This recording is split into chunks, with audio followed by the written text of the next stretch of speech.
Brain tumour ग्रस्त महिला कर्मचारी ने लॉकडाउन पर लिखी किताब। कमिश्नर ने किताब के बारे में बताया। कमिश्नर आंजनेय कुमार सिंह आज रामपुर पहुंचे और कोरोना काल में लॉकडाउन में जिस तरह से जिला प्रशासन ने काम किया, इस पर एक महिला कर्मचारी ने एक किताब लिख डाली। कोरोना काल में किस तरह से लोगों ने जिंदगी गुजर बसर की, किस तरह से जिला प्रशासन ने जनता की ज़रूरी चीज़ों को उन्हें मुहैया कराया, इन्हीं सब चीज़ों को लेकर निवेदिता तोमर ने किताब लिख डाली, जिसका नाम है पैंडेमिक इन रियासत। पैंडेमिक इन रियासत नाम से उस वक्त रहे जिलाधिकारी आंजनेय कुमार सिंह का भी इस किताब में नाम लिखा गया है। उनके काम करने के तरीके का भी जिक्र किया गया है। किस तरह से जिला प्रशासन ने कोरोना काल में लॉकडाउन में रहते लोगों की मदद की, उन्हें हर संभव ज़रूरत की चीज़ें घर तक पहुंचाने में सबसे अहम रोल रहा जिलाधिकारी आंजनेय कुमार सिंह का और उनकी पूरी टीम का, जिन्होंने रात देखी ना दिन देखा 24 घंटे रामपुर की जनता को अपना जीवन समर्पित कर दिया था।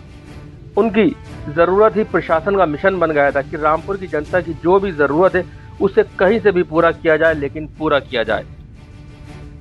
आंजनेय कुमार सिंह ने बताया, उस वक्त कंट्रोल रूम पर जिस तरह से लोग अपनी ज़रूरी चीज़ों के लिए फ़ोन कर रहे थे, तो वहीं कुछ लोग अपने शौक़ की चीज़ों को लेकर के भी कंट्रोल रूम का टाइम बर्बाद कर रहे थे। जैसे कंट्रोल रूम पर एक व्यक्ति का फ़ोन आता है, वे समोसों की मांग करता है, एक व्यक्ति का फ़ोन आता है, वे पान की मांग करता है। अब इस तरह के लोगों को किस तरह से हैंडल किया जाए ताकि आगे इस तरह की चीज़ें और लोग ना मांगें, उस पर भी हमने काफ़ी मेहनत की और ऐसे लोगों को हमने अपने अलग ही अंदाज में सबक सिखाया।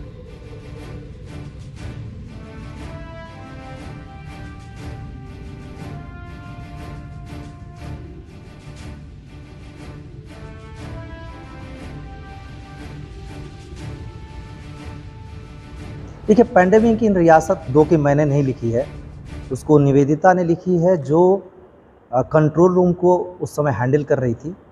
और बेसिकली इसमें जो डिस्क्रिप्शन है वो कंट्रोल रूम के में बैठा हुआ आदमी क्या देख रहा था पूरा और किस तरीके से मैनेज कर रहा था। अधिकारी तो बाहर से निर्देश दे रहे थे और रामपुर में उस समय कंट्रोल रूम सारी चीज़ों का हब बन गया था। दूसरी बात थी सोशल मीडिया, दोनों की इंचार्ज उस समय वो थी। हालांकि इंचार्ज और भी बहुत सारे थे, लेकिन उसने जैसा देखा उसका डिस्क्रिप्शन है रियासत, इसलिए क्योंकि लॉकडाउन में जिस तरीके से लोगों ने रिएक्ट किया लॉकडाउन को, वो रियासती अंदाज में ही रिएक्ट किया। रामपुर एक रियासत रही है पहले, छोटा सा डिस्ट्रिक्ट है, तो जो देखने में आ रहा था लोगों के हर एक तरीके से आदमी अलग अलग जगह रिस्पॉन्ड करता है।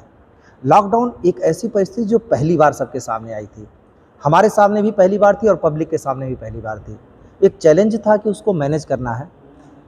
तो जो ये पूरा डिस्क्रिप्शन जो आया, पूरे पब्लिक का रिएक्शन जो कंट्रोल रूम में आ रहा था, हमारा उस पर निर्देश जो जा रहा था और जो आउटपुट निकल रहा था, उन सारी चीज़ों का संकलन इस बुक में है, पैंडेमिक इन रियासत। सबसे बड़ी बात ये कि बुक पहली बार नज़रिया एडमिनिस्ट्रेशन का है, की तरफ का भी है, जो कि हमारा नज़रिया नहीं है।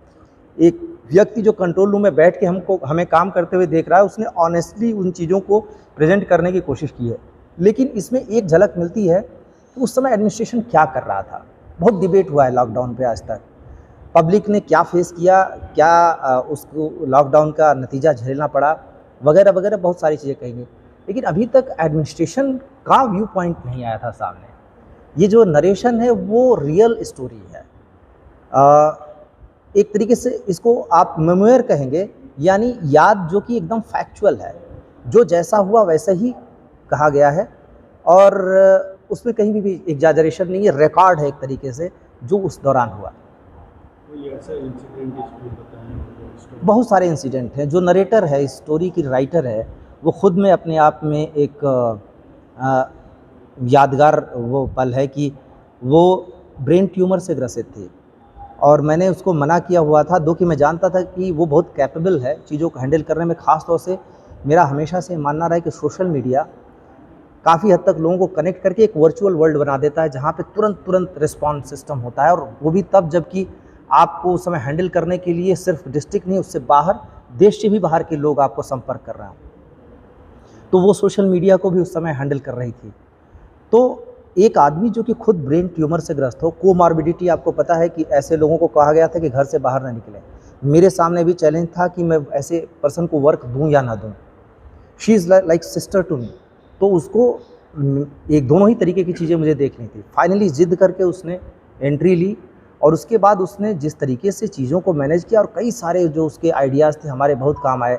हम वुमेन हेल्पलाइन एस्टेब्लिश करने वाले पहले थे और हमें याद है कि पहली कॉल बाहर से आई थी और ये कहा गया था कि अगर ये वुमेन हेल्पलाइन हमारे यहाँ भी होती तो क्या अच्छा होता। शायद वो महाराष्ट्र से कॉल थी या कहीं से।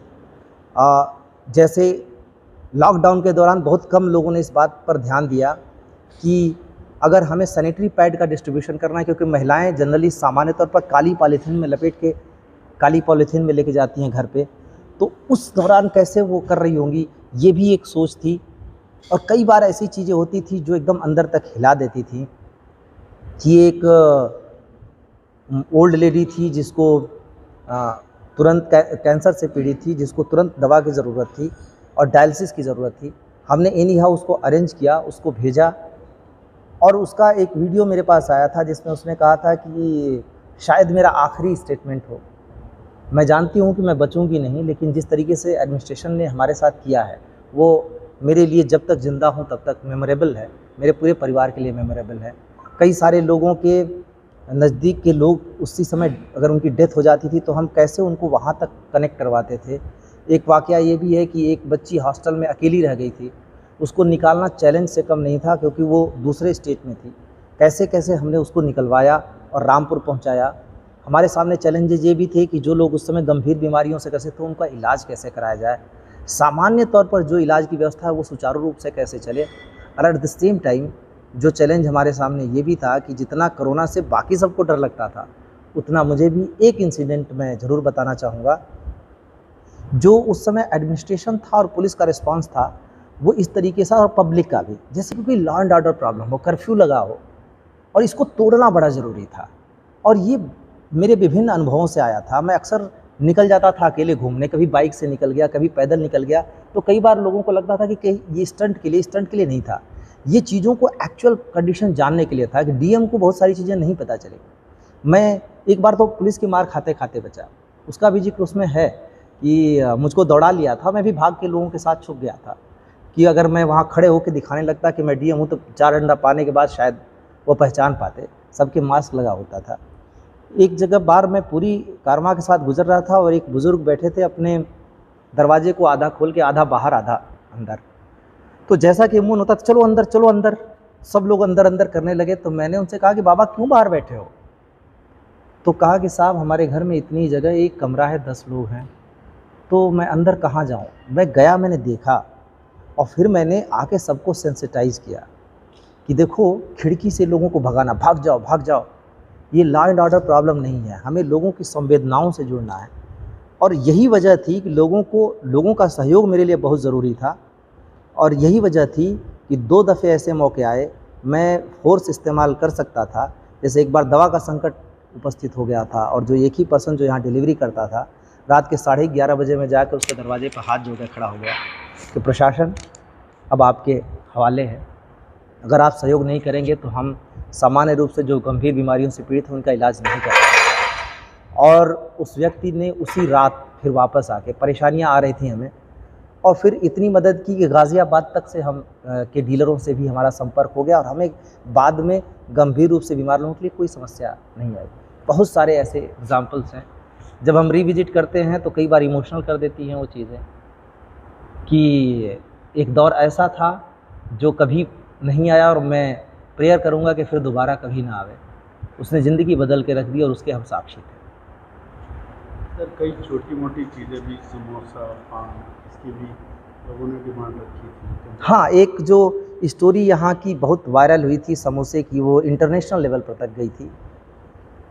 और वो ये था कि कंट्रोल रूम शुरुआती दौर में खुला था और लोग उसको टेस्ट कर रहे थे और हमारे धैर्य का भी परीक्षण हो रहा था। मुझे डर ये था कि जो लोग हमने लगाए हैं वो प्रोफेशनल्स नहीं हैं, वो टीचर्स थे। उनको पूरी तरह से हमने ताकीद किया था कि किसी से भी उल्टा रपट के जवाब नहीं देना है, आपको धैर्य से प्यार से बात करनी है। कोई दिक्कत आती हो तो रिकॉर्ड करके सीधे आप मुझे बताएंगे। और लगातार सूचनाएं आ रही थी कि लोग साहब परेशान कर रहे हैं, लोग परेशान कर रहे हैं। तो मैं एक बार खुद ही बैठ गया तो पता चला एक व्यक्ति सवेरे से कम 10वीं 11वीं बार समोसा मांग चुका। उसको बताया गया कि समोसा का नहीं है, आपको एसेंशियल अगर कोई चीज़ हो तो, फिर भी वो बार बार परेशान किया जा रहा था। अब दिक्कत ये थी कि अगर एक आदमी लाइन ब्लॉक कर दे तो फिर बाकी ज़रूरतमंद उस समय फ़ोन कर रहा हो तो, और उसमें बहुत सारे लोगों के फ़ोन आ रहे, तो फ़ोन का हिसाब ये था कि ये फ़ोन अभी कट हो तो 10 मिस्ड कॉल पड़ी रहती थी, तब तक दूसरा फ़ोन बजने लगता था।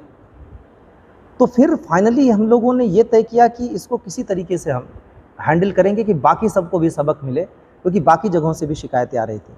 हमने फिर फाइनली ये तय किया कि हम इसके लिए कोई, या तो उसको उठा के बंद कर दें, उस समय वो भी मुनासिब नहीं था।